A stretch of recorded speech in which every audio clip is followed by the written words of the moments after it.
కొరకు ప్రభు నిన్ను దీవెనగా నియమించెను. సమస్త జనముల కంటే నిన్ను ఎక్కువగా దీవించెను. ఆకాశ ధననిధిని ప్రభు తెరచి ఎల్లప్పుడు సమృద్ధిని తెచ్చును. తలగానే నిన్నుంచి జనములను పోషింప తన వాక్కు నీకిచ్చును. ఇక చేసుకో స్వాధీనం స్వాధీనం ఓ స్వాధీనం ఓ స్వాధీనం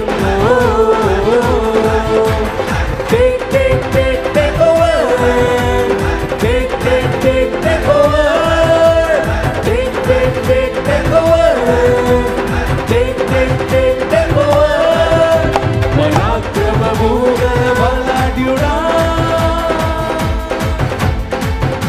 నీ కంటికి కనిపించే నీ చెవులకు వినిపించే అని దేనిని గురించి భయపడకు భయపడకు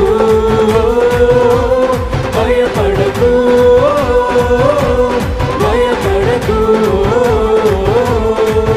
హే దహించు అన్నైన నీ దేవుడే నీ ముందు వెళ్తుంటే భయమెందుకు నీకంటే బలమైన జనములు నీ ముందు నిలువలేరు పద ముందుకు ఇక చేసుకో స్వాధీనం